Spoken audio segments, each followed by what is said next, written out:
ভেবে, আপনাদের পরের প্রজন্মের কথা ভেবে, শিক্ষার কথা ভেবে আন্দোলন সেখানে করবে।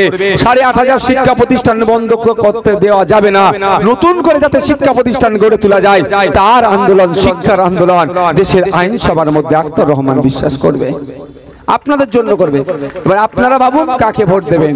মায়েদের হাতে 1000 টাকা 1200 টাকা দিয়ে দিচ্ছে, আমি বিরোধিতা করব না, কিন্তু মায়েদের সন্তানগুলো যেখান থেকে গিয়ে বুনিয়াদী শিক্ষা পাবে, যেখান থেকে গিয়ে প্রাইমারি লেভেলে শিক্ষা অর্জন করবে, সেই শিক্ষা প্রতিষ্ঠানগুলোকে ধ্বংস করে দিচ্ছে। আপনাদের যদি না বিশ্বাস হয়, প্রাইমারি স্কুলে খোঁজ নিয়ে দেখুন, 300টা সন্তান আছে, 300টা ছাত্র ছাত্রী আছে, 3টে টিচার দিয়ে রেখে দিয়েছে। যেই ঘন্টা মারছে, সেই তালা খুলছে, সেই করছে, সেই মিড ডে মিলের কজন খাচ্ছে তার নামে লিস্ট করছে, আবার সে কখন আর ক্লাস করবে বলুন। ফলে আপনাদের বাচ্চাগুলো যাচ্ছে কোথায়? স্কুলে শিক্ষা নিতে যাচ্ছে, শিক্ষার পরিবর্তনটা শিক্ষাদানের জায়গার পরিবর্তনটা লঙ্গরখানায় পরিণত হয়েছে। শিক্ষা তো পাচ্ছে না, পরিবর্তে অশিক্ষিত হয়ে বাড়ি ফিরছে। তাই আপনাদের মায়েদের বলবো, 1000-1200 পরে হবে, আগে আওয়াজ তুলুন। 1000-1200 নয়, প্রাইমারি স্কুলগুলোতে শিক্ষার পরিকাঠামো তৈরি করতে হবে, পর্যাপ্ত পরিমাণে শিক্ষক নিয়োগ করতে হবে।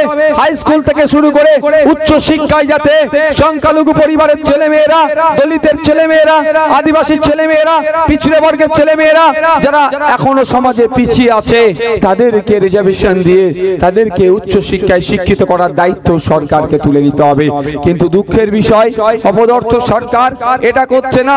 পাড়ায় পাড়ায় লিগাল ইললিগাল মদের দোকান বানিয়ে দিচ্ছে, মদ খেয়ে মারামারি হানাহানি করো, কিন্তু পাড়াতে এলাকার হাই স্কুলে শিক্ষক নাই, শিক্ষার পরিকাঠামো নাই, কন্টিজেন্সি ফান্ড দিতে হবে, এইগুলোতে কম্পোজিট ফান্ড, এইগুলোতে তারা কোনো রকম ভাবে মাথা দিচ্ছে না।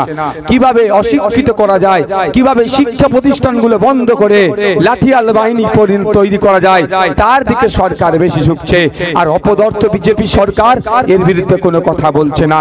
তাই বন্ধুগণ, আপনাদের ভবিষ্যতের কথা ভেবে, আপনাদের সন্তানদের কথা ভেবে আপনাদেরকে বলবো, আপনাদের মূল্যবান ভোটটা খাম চিহ্নকে দিয়ে পার্লামেন্টে পাঠান। পার্লামেন্টে গিয়ে খাম চিহ্ন আপনার সন্তানের শিক্ষার অধিকারের জন্য সর্বোচ্চ দিয়ে লড়াই করবে। আপনারা যারা উপস্থিত হচ্ছেন, কটা বাজে? আমাকে আরো অনেক কটা প্রোগ্রাম আছে, এখান থেকে বিদায় নেবো। তো আর গুটি কয়েক কথা বলে আমি বিদায় নেব। মা এরা এসেছেন, বাপেরা এসেছেন। আচ্ছা, আপনাদেরকে ট্রিটমেন্ট নিতে গেলে এখন কোথায় যেতে হয়? জোরে বলুন। সরকারি স্বাস্থ্য পরিষেবা নিতে গেলে কোথায় যেতে হয়? হ্যাঁ, কোন হসপিটালে যেতে হয়? মিনাকা হসপিটালে গিয়ে পান? যাওয়া তো দরকার ব্লক হসপিটালে সর্বপ্রথম। গিয়ে কি পাওয়া যায়? যদি পাওয়া যায় ভালো কথা, কিন্তু দেখুন কোথায় ছুটে যেতে হচ্ছে, হয় বসিরহাটে, আর নালে কলকাতার চিত্তরঞ্জনে, পিজিতে, এনআরএসে, এসএসকেএমে। আমাদের বক্তব্য, স্বাস্থ্য পরিষেবা মৌলিক অধিকারের মধ্যে পড়ছে। অপদার্থ বিভাজনের সরকার আয়ুষ্মান ভারত কার্ড ধরিয়ে ছেড়ে দিয়েছে, আর আমাদের এখানে ব্যর্থ সরকার কি স্বাস্থ্য সাথী কার্ড দিয়ে ছেড়ে দিয়েছে। স্বাস্থ্য সাথী কার্ড বা আয়ুষ্মান ভারত কার্ডের আমার দরকার নাই।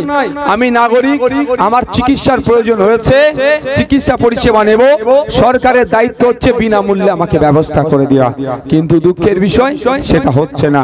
আমাদের দাবি, আপনারা যদি আমাদেরকে কোনো সময় সুযোগ দেন, কলকাতা পিজির হসপিটালের মতো, চিত্তরঞ্জনের মতো, মেডিকেলের মতো দামি দামি যে বড় হসপিটাল গুলো আছে, ওই ধরনের হসপিটাল এই মিনাখা নয়, এই সুন্দরবন নয়, প্রত্যন্ত জেলাগুলোতে আমরা একটা করে বানিয়ে দেবো, যে এই জেলার মানুষকে, মিনাখার মানুষকে কলকাতায় গিয়ে ট্রিটমেন্ট নিতে হবে না।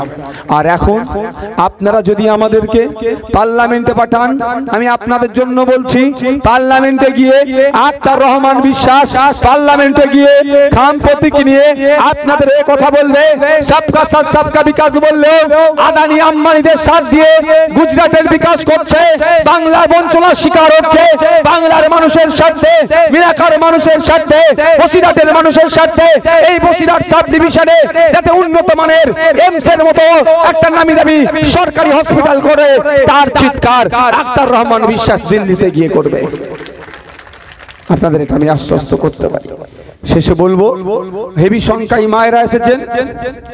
মাকে তো 1000-1200 টাকা দিচ্ছে, ভালো কথা, আমি বিরোধী করছি না, কিন্তু মায়ের ছেলেটাকে মাতাল বানানোর জন্য 20 টাকার মদের পাউচ দুয়ারে দুয়ারে প্রকল্প চালাচ্ছে মমতা ব্যানার্জি।